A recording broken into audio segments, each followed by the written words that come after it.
Frequency Podcast Network. Stories that matter, podcasts that resonate. I don't know that there's any tease I can give today's story that would do it justice. So instead, I thought that since it's Friday, I would simply list some of the elements that come into this tale, and you can decide for yourself if you'd like to listen. We begin, first of all, at the heart of it, with a Canadian crypto company. But they don't want to be just a crypto company anymore. Next come the world's most realistic sex dolls and the American company that makes them. Though they don't want to be just a sex doll company anymore.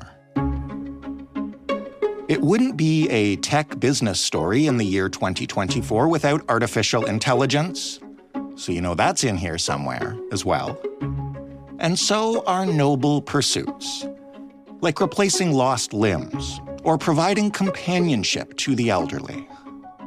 All of that, of course, in the interests of making a ton of money, and also eventually sex robots. So all of that tied up into a neat little package is how you end up with a disembodied female head made with the lifelike skin of a sex doll and powered by artificial intelligence, sitting on a table, asking investors for their money. Does that sound like an interesting way to start your weekend?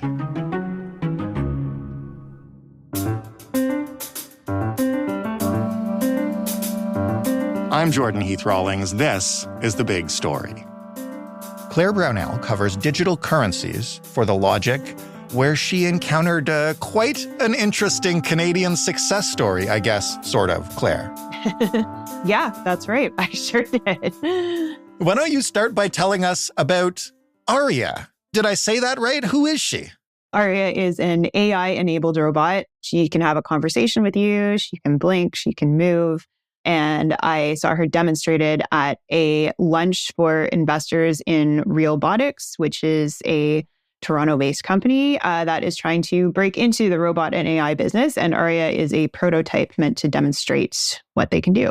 We'll talk about Robotics and who created Aria in a second. But first, when you watched that introduction, what was it like? Also, as I understand it from the pictures I've seen, she's just like a disembodied head, right?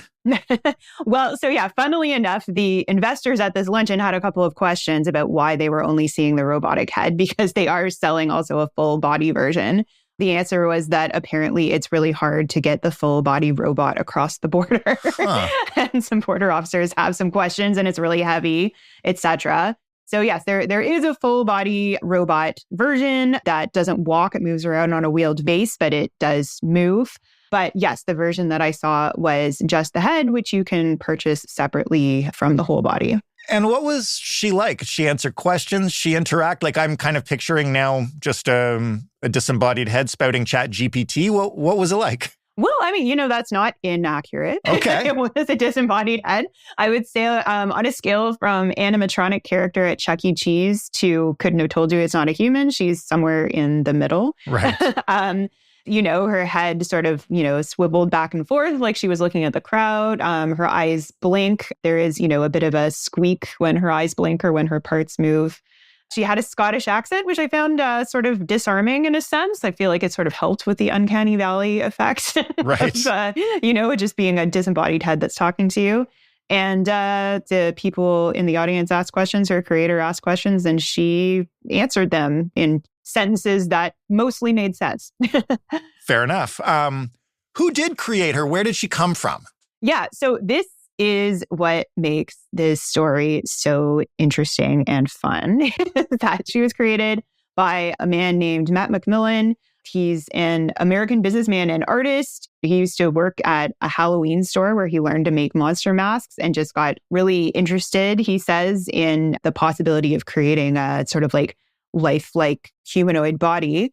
And the business that he got into with that is actually not robots to start off with. The company's main revenue stream is realistic sex dolls. You may have heard of them. They're pretty well known. They're called real dolls. They were featured in the 2007 Ryan Gosling film Lars and the Real Girl. Right. They're pretty popular. It makes them $2 to $4 million American a year, that business. So how did this American creator and an American business end up with an AI head talking to investors in Canada? Like, how does this all come together and make it truly a Canadian story? You know, I love that that's a sentence that you just said. Yeah. This is a real thing that's happening.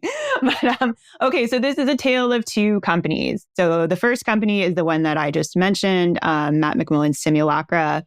That's a Las Vegas-based company. They've been making these sex dolls for years. Pretty good business. Matt told me at the investor lunch that basically he just kind of got bored of making sex dolls. As one does. Decided he wanted to sort of use that as a jumping off point to create robots, you know, because they've got the sort of creating a humanoid form down. Right. But, you know, that's a capital intensive business. You need funding, you know, in order to be manufacturing all these complex mechanical parts. So that's where the other company came in, Toronto-based tokens.com, which is a company that is best known for purchasing land in the metaverse for millions of dollars in 2021. You know, they were kind of hoping that that would be a jumping off point to sort of staking their claim in the metaverse, which if we all remember 2021, Facebook changed its name to Meta. We were all supposed to be, you know, like going to work in the metaverse. I'm supposed to be living there by now, but I'm not. We're supposed to be living there by now, but we're not. It didn't quite work out the way they had hoped it would. But what they did have is they had a big portfolio of crypto tokens that were growing in value because that market is on the upswing right now. And an investor in the two companies, in each of the two companies, put the two CEOs together and one bought the other. Tokens.com, the Toronto-based crypto business, bought Simulacra, the Las Vegas-based sex doll business. And here we are. It is amazing that this story can now check off sex dolls, AI, crypto, metaverse, and robotics. This is a pretty incredible confluence of business fads. I love it so much. It's like that SNL sketch with this company has everything. It has crypto, it has sex dolls, it has AI-enabled robots. You name it, they've got it. Tell me how they plan to go from making sex dolls, which I mean, I don't know. I'm assuming that they're not like moving robots, they're dolls. But how do you go from that to a robot that can move and incorporates AI? Like, it seems like a big jump. And again, making sex dolls is fine, but I don't know if it's the same area of expertise. Well, okay, so no, it is not the same area of expertise, but here's the company's argument for why they're well placed to do this.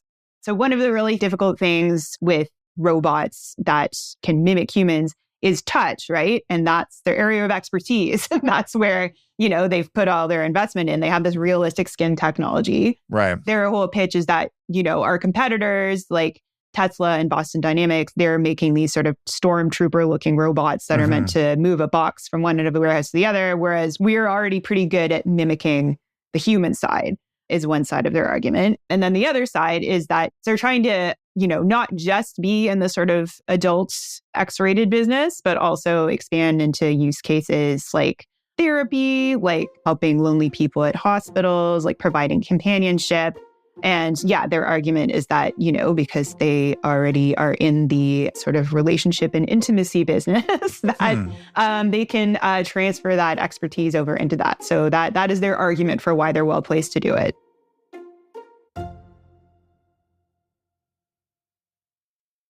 One of the interesting things I found from your article, among many of them, is that Simulacra is kind of trying to live down their past, maybe, even though, as I gather, they still make a substantial amount of money from sex dolls? Yes, that is definitely correct. So Andrew Kegel, who was the CEO of Tokens.com, the crypto company, is now the CEO of the combined company. When I was asking him about the sex doll business, their, you know, most famous and lucrative line of business, you know, he got a little squeamish and said that he doesn't want to focus on that. That's not where they see a growth opportunity. That's, you know, they're not going to exit that business, but they're not exactly planning to promote it either, that they really see the growth opportunity in the things that I mentioned, like therapy, hospitals, selling robots to amusement parks. They already have a $1 million contract with a line of amusement parks in the US. That sort of thing is what he wants to focus on and sort of shed the X-rated stigma, I suppose. What does he refer to the dolls as? Yeah, he sort of danced around, the dolls in the investor presentation. He called them the humanoid figures. Right. And didn't go into detail really about the X-rated use case of the dolls and robots. Although he did talk about how the AI is, he called it unfiltered. Okay, well, this was actually going to be a question of mine, which is as they focus on these new directions, which I do want to talk about how and if those would ever become profitable, are they also focusing on those new directions with their intimate lineups? Are they putting AI into their sex dolls and making them robotic, I guess is the question. The answer to that question is yes. So a big part of this company's selling point is that their robots are modular and you can change them up. So you can remove the face, you can have like a sort of, female face on your robot, buy, a male version instead and just swap it off using the same sort of robot base head. Sure. You can put the robot head on the sex doll body. Okay. And I'm sure you can use your imagination what you can do after that. They do sell, an X-rated line of the robots, not just the sex dolls, that has dishwasher safe bits. Good. You can interchange the parts and use them for whatever your heart desires, safe for work or not. Your point about it in your piece was that although this is kind of a niche market, it's also a very profitable one. When you talk about the other directions that they're going in, because ultimately this is a story about whether this Canadian business will be successful in this incredibly interesting pivot. What else do we know about the demand in these areas? I know if there's one thing we've kind of learned covering AI on this show is that it's often better for raising money than it is for actually making money. Yes, I think that's a fair thing to say. So it's interesting. So this is a company that it's certainly not a startup. The sex doll business has been around since 1997. Right. But they are, in a sense, trying to use that as a launching pad to become startup-like, and do that sort of like hockey stick growth that startups are always trying to do. Mm-hmm. They are selling the robots. There's the contract with the amusement parks that I mentioned. Andrew Kegel also mentioned in the investor presentation that they've designed a custom robot for a company in Saudi Arabia to go to trade shows. They mentioned that they've made a robot for Johns Hopkins University in partnership with the U.S. military to stimulate a wounded soldier being airlifted to a hospital. Huh. The robot sex doll version has been around for a few years too, I believe. It's not just a prototype. They actually are in the market. You can buy one today if you want to. Is it just humans that they are in the process of creating with this? I think one of the things you wrote about is that like this kind of lifelike material that they're using as skin is their real leg up in the marketplace. How does that apply to other products? So how they foresee going forward is to have sort of three business lines. One is the AI. They have this app where you can sort of create a personality that you can have, a platonic or non-platonic relationship with. You can say you want this AI companion to be like aggressive, flirty, shy, et cetera, et cetera. And then they also want to be able to sort of like, I guess, white label that, you could say, for things like having a therapy chatbot, things like that. Right. So that's one business line, is this sort of AI app. Then the robotics are a second business line where you can take that AI personality you've designed and get it to sort of inhabit your robot. Mm-hmm. Or just use the robot standalone. And then the third business line is they want to use this realistic skin technology they've developed for use in, for example, prosthetics. So things like mastectomy, reconstruction, things like that. But I saw a picture on your article of a disembodied cat head. Where does that come into this story? So yes, at the investor lunch, they, as if this wasn't surreal enough to be watching a presentation with a robot head talking to me, they also passed around a disembodied cat's head and human ear made with the realistic skin technology to sort of demonstrate what it was like. How is this going over with investors? And, what are you hearing about what the market thinks of this? Do they think it's as strange as I do? Like, what's the reception like? based on the questions that people were asking at the presentation and the conversations I had with people, the people there are excited and generally positive, but have questions. There were questions about how they're going to keep the data private, questions about, basically just like, aren't we a really small fish in a big pond here? Like, how are we not going to just get crushed by, competitors like Apple and OpenAI and Tesla and things like that? Some people I talked to suggested that what they're excited about is the possibility of the company just getting acquired by one of those big competitors. Right. For a premium on what shareholders bought into the company for. But I would say it was a mostly positive reception from the investors at that lunch.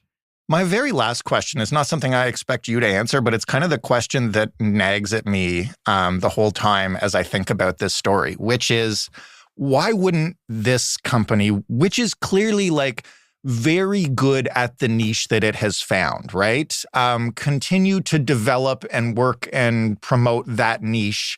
Why do they feel the need to try to be everything else here, especially with, to your point, they're going up against the Googles and the Microsofts and the OpenAIs of the world? Yeah, well, I mean, good question. This is kind of how technology startups work and how capitalism works, in a sense, is that it's not enough to just have a company that is profitable and, just sort of chugs along doing its boring, profitable thing. Investors want growth, right? They want a return on their investment every year, especially for a public company, which tokens.com is, and now Robotics is by virtue of the acquisition. People who buy shares want a return on their shares. And what that means is you have to constantly be growing. You have to be doing new things. You have to be expanding. The presentation deck was sort of a very classic investor deck for a tech company in the sense that they're really focusing on the market size. You just think of the potential of all the people in the world, all of the hospitals, all of the schools, all of the, lonely people in the world. Think of the market size. It's not enough to just put a sex doll in every home anymore. Yeah, your growth potential for sex dolls, like you got a ceiling on that. There's a ceiling, yes. Yeah. So presumably. Loneliness is a crisis right now. It's true. And I'm not even saying that jokingly. Like, there probably is a growing market for this stuff. I think that's not wrong. And yeah, there may well be. Claire, thank you so much for this. It's a fantastic story, and I'm so glad that you told it. Yes, thank you. Claire Brownell reports on digital currencies for The Logic. That was The Big Story. For more from us, head to thebigstorypodcast.ca. You will find many, many stories there, none of them quite like this one. You can also send us feedback if you have other stories like this or just as weird as this. We would love to hear about them. The way to do that is via email, hello@thebigstorypodcast.ca, or via a voicemail, which you can leave by calling 416-935-5935. Joseph Fish is the lead producer of The Big Story. Robin Simon is also a producer with us. Stephanie Phillips is our showrunner. Mary Jubrin is our audience development lead. Sound design this week was done by Christopher Clark. Diana Kay is our manager of business development. I am your host and your executive producer here at Frequency, Jordan Heath Rawlings. And Frequency Podcast Network is, as you may know, a division of Rogers. Thanks for listening. We will have a bonus in the feed for you on the weekend, and we'll be back with a fresh big story on Monday. We'll talk then.